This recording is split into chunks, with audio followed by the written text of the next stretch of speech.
Okay. So I'd like to introduce Gerard Phillips, a systems engineer with Arista Networks.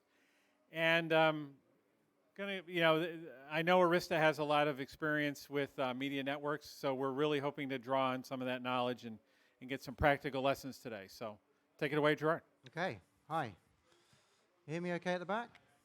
Yeah, awesome, brilliant. So thanks for coming along. I know it's late in the day. There's lots of other good stuff to do and look at, but thank you very much for coming. What I find works really well is if you guys are interactive. So if there's something that doesn't make sense, please, there's a microphone, just shout out, whatever. If you want to save it to the end, do that.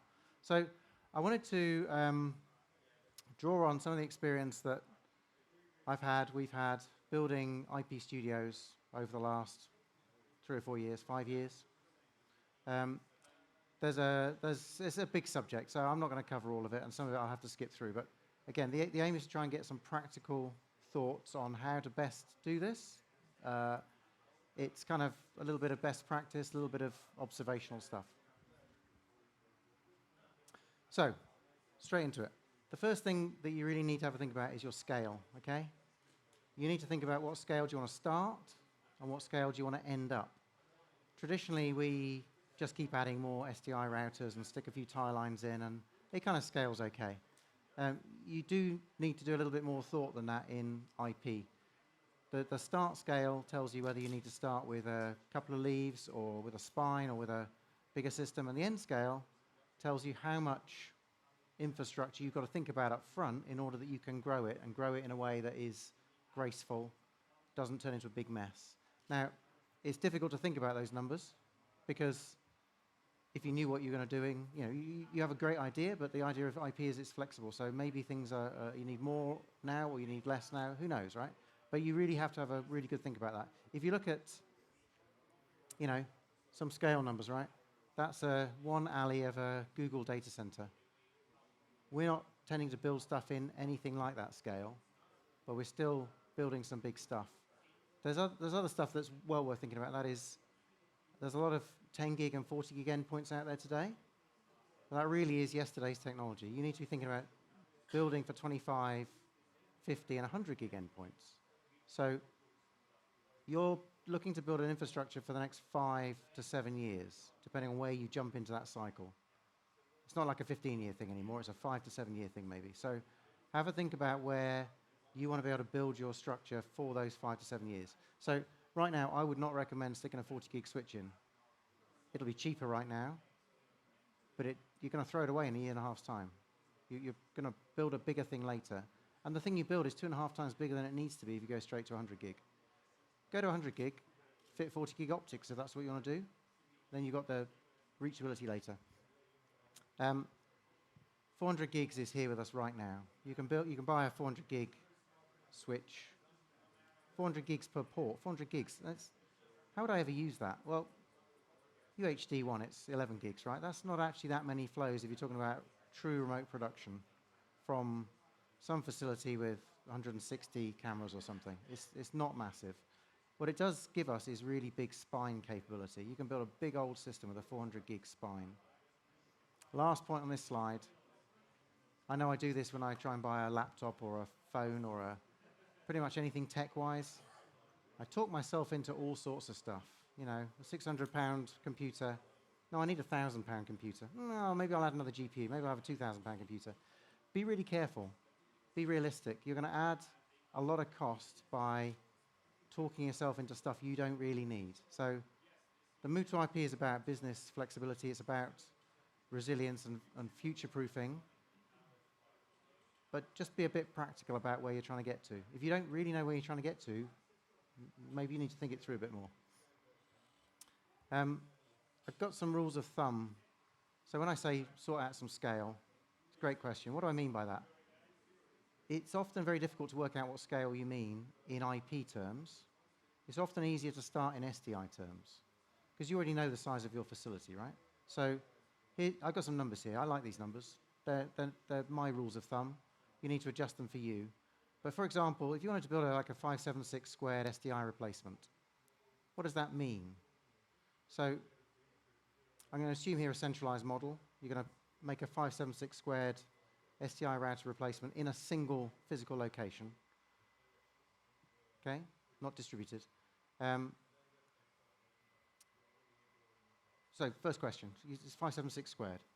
What is the format? Is that SD, HD, 3G, UHD? You need to think, right? Think about what the scale of that is. So in this particular case, I'm assuming 80% of it is 1080p50 and 20% is UHD.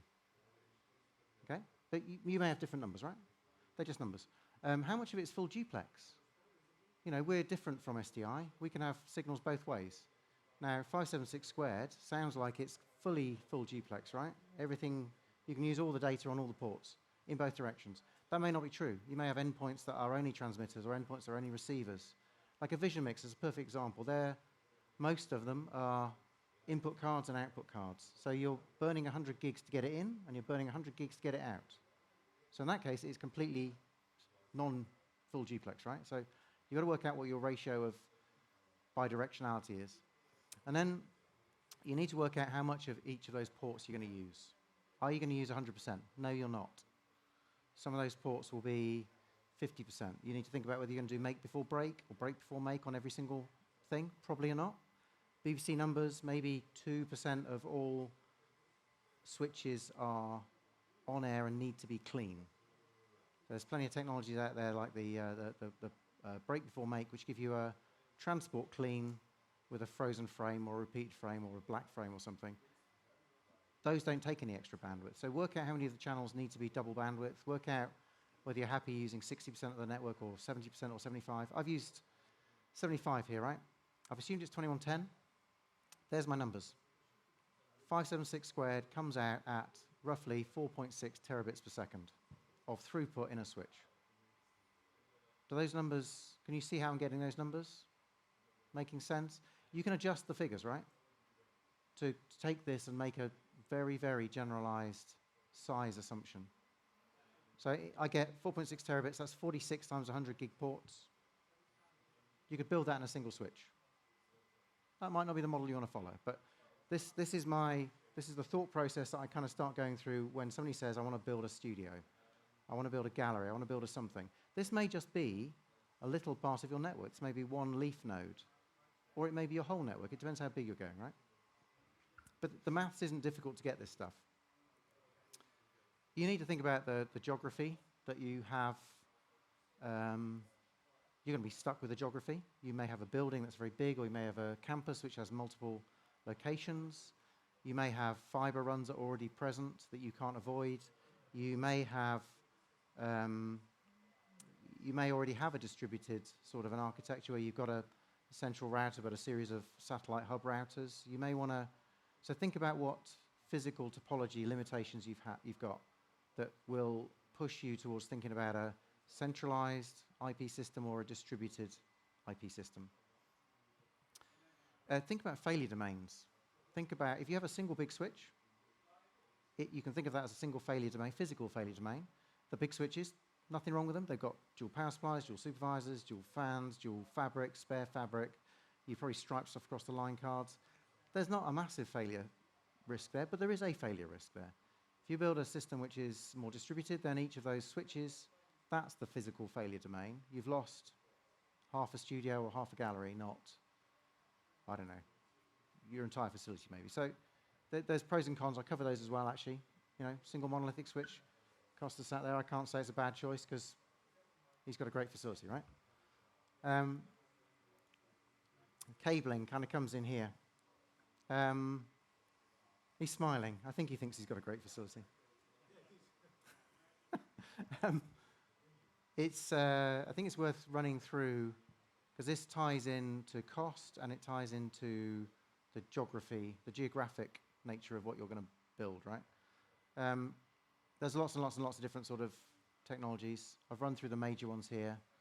Talk to your vendor of choice for specifics. But so direct attached copper, it's dead cheap. It's twin-ax, okay? It's pretty much passive. You can get that up to 400 gigs, 3 meters. So it's limited to within the rack maybe, but you know, it's a cheap option. Nothing wrong with it. Sometimes the bend radiuses are not so great, so practical issues maybe. You can get to 5 meters for the lower speed. So again, that's now inter-rack, but also quite limited. AOC, these are, bottom line, these are optics that fail to be better than the distances we're saying about here. They're bonded to some fiber, so they're cheap. They're optics that failed the testing to be an SR or an LR or whatever it was we were attempting to build. And so they go into a bin, and we offer them as optics that, with a piece of fiber attached, that will do you 30 meters or whatever length you buy. We do up to 30 meters typically. So that's now inter quite a lot of racks, but it's not into the next building, right? But again, they're relatively cheap. SR, short reach, think about those as somewhere between 70 and 100 meters, depending on the speed and depending on the quality of the fiber you install. So these could easily create an entire facility in a single centralized control room. These are listed in price order, right? Cheap, not so cheap. And then LR is going to give you, long reach is going to give you 10 kilometers. There's another binned version of the LRs, LRLs, light, which give you 1 kilometer. So there's a lot of choices between flexibility and price, basically, okay?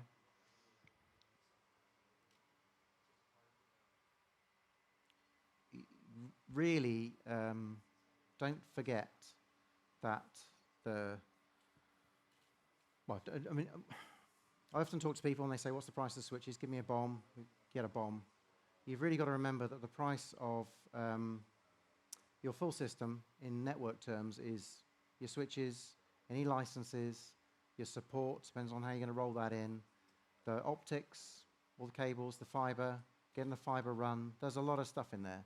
A lot of that stuff tends to get forgotten. So just, don't, and then what happens is somebody goes, oh, wow, that's really expensive. I didn't realize I had to buy all this other stuff. So just remember what the full system looks like.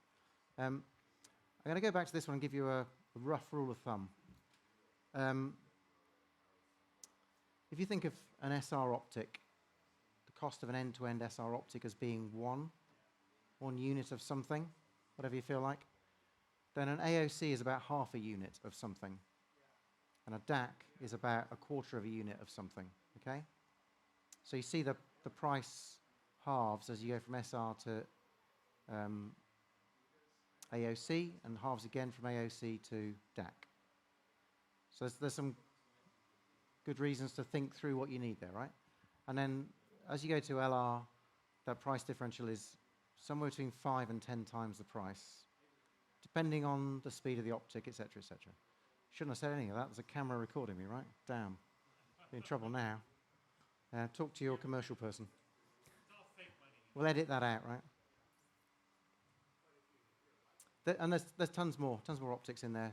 Vendor-specific types of technologies, which if you've got a closed system, you can operate quite happily with. If you want to interoperate, stick with these ones that are standardized. Just going to say something else, but that's gone.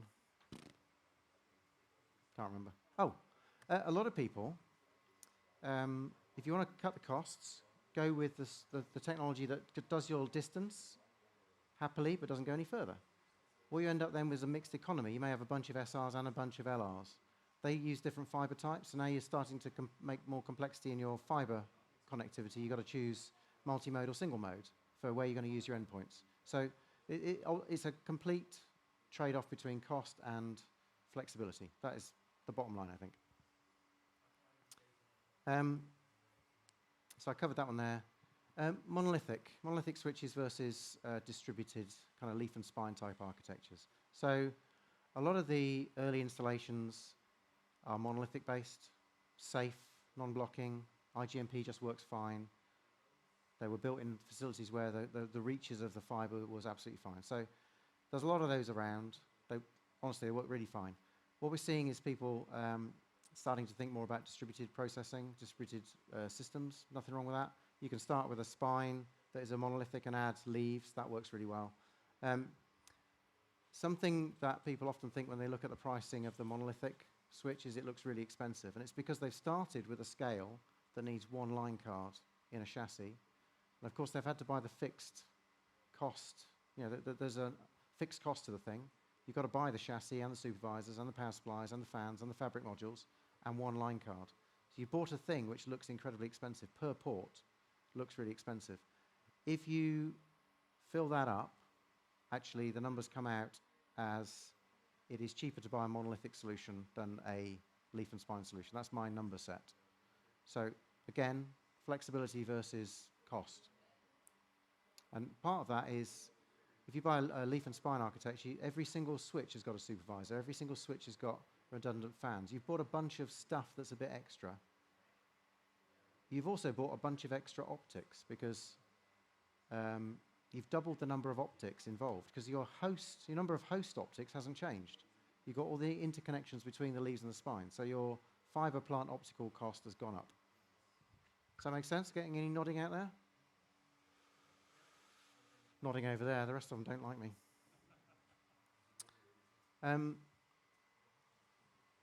A lot of this is kind of think about stuff before you do the stuff. It's planning stuff. So think about, IP is very flexible, but like almost everything in life, the more you think about it up front, preparation, the more chance you've got of building the thing you really wanted without having to pull it apart and rebuild it. So decide what you think your end network has to deliver for you. You're thinking 2110 right now, okay? It's fine. That is a step up from thinking AES67. So you've now built a layer 3 resilient high bandwidth network. Great. Think about what you might want to do tomorrow. Are you going to run other services on it? Do you want to try and run, I mean, we heard all about quality of service just before, right?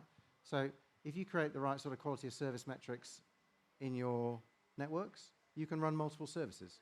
You can give your 2110 importance, and you can give your storage and other things less importance. So there's nothing to stop you from running other jobs in your network if you can protect your 2110. So think about whether you're going to run Avid editing or VMs using some technologies that allow you to have layer 2 mobility. Have a think about it up front. Think about whether you need multi-tenancy. Is that because you're providing multiple services to multiple customers, or is it because you want to segment your network somehow? Do you need any network address translation? Are you doing some natting at the edge for dumb devices that can't be told what to do, or do you need some natting to do lines in, lines out, like we'd have a synchronizer before? Are you going to try and allow everything that comes in to be natted into your address space and then deliver everything out to your customer's address space? Think about the services you want to add. Think about encryption. Are you going to be pushing stuff into the cloud? Do you have some control networks you're running over any of this stuff? Do you need that to be IPsec or MACsec encrypted to give you security of transport? These things can all be added in later. They're just easier if you think about them up front. I wanted to cover layer 2, layer 3. I see a lot of network architected designs that come to me, and they have come from an audio background. And as an audio network, they're absolutely fine. Nothing wrong with them. Big layer 2 networks, MLAG for resilience, layer 2 adjacency everywhere, dead easy to make this thing work. But you have to think how multicast works in a layer 2 network. Stuff floods to places to make sure that the network understands what's going on. You can't have that in a 2110 network. Imagine 11 gigs flooding down a pipe that wasn't supposed to have 11 gigs. It just doesn't work. So it is the biggest takeaway you get from this. Think layer 3. Think of this as a rooted network. Think of using the power of PIM to deliver multicast across a rooted network, or some SDN architecture. But this one plays to the failure domain again. If you create a big layer 2 network, you create a massive layer 2 failure domain. If something goes horribly wrong in that network, it takes down that entire VLAN ultimately. If you get a layer 2 loop that you've not protected against, how many people are putting port fast on their host channels? They're all of them, right? You're putting port fast on because you want your switch ports to come up quickly. You link them together, you create a loop. That loop will take down your network eventually. So think failure domains again. You're talking about resilience. So layer 3, talked about that. Not going to do that one again. Tools. Costas got some brilliant tools. He built a ton of really good monitoring tools. He understood the importance of being able to see what is going on in your network. Because we used to have SDI, you could pull a BNC out and plug a new BNC in, connect it to a scope or whatever. You broke one channel and you physically were attached to the thing that you wanted to see. That doesn't exist anymore. What we've got now is full duplex, multiple feeds, flows per piece of fiber. You need to think about how you're going to monitor this system in order that you can be comfortable that it's always working as you expect. We're building very, very digital systems with digital failure curves. It'll work perfectly until it doesn't work. And when it doesn't work, it will not work very well at all. So you build a small system, you add more stuff, keeps working, add more stuff, keeps working.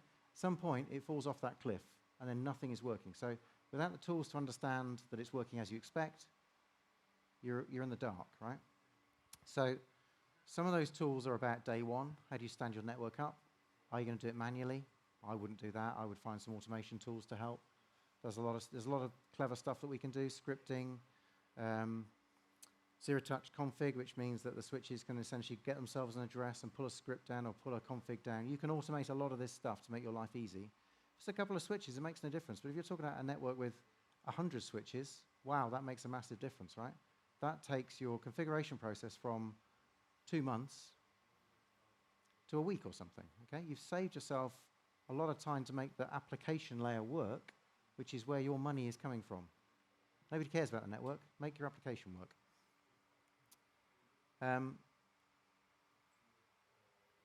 Ongoing monitoring. This is even more important, right? So I didn't realize quite how prescient is that a word? This would be. So whatever it was, a year ago, Gatwick was shut for 4 days.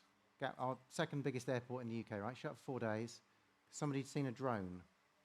So whatever it was, 500,000 people didn't get to their end goal of going on holiday or doing business. Billions must have been lost in lost revenue, in hotels, in all that sort of stuff. Do you know how much the drone detection kit cost? 3 million quid. So they didn't spend 3 million quid up front, and they had their airport down for 4 days. Wouldn't it have been better to spend 3 million quid up front and not have their airport down for 4 days? It's the same with these networks. If you spend the money up front, or you build your tools, whatever it is, you have much more visibility, you have much more awareness of whether your network is behaving as you think it's going to behave. And if you're not monitoring it, it's just invisible. You have no idea what it's doing. It's passing some packets, but are they just about making it, or are they definitely making it, or have you got a load of other stuff that you weren't expecting to be making it? Who knows? If you don't have the monitoring, you just don't know. To me, there's two sorts of monitoring. There's network monitoring, and there's the application monitoring, broadcast monitoring. Most of these switches have got a ton of data in them. You can get that data. It's very easy to get the data. Lots and lots of APIs. It's data.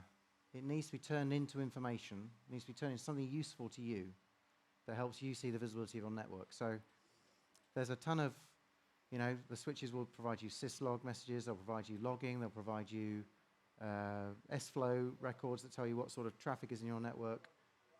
There's a lot of Inmon, PRTG, there's tons and tons of things that will log the data from your switches. That's all very IT network centric. It's telling you about flows and ports that are down and error counts. That's really useful.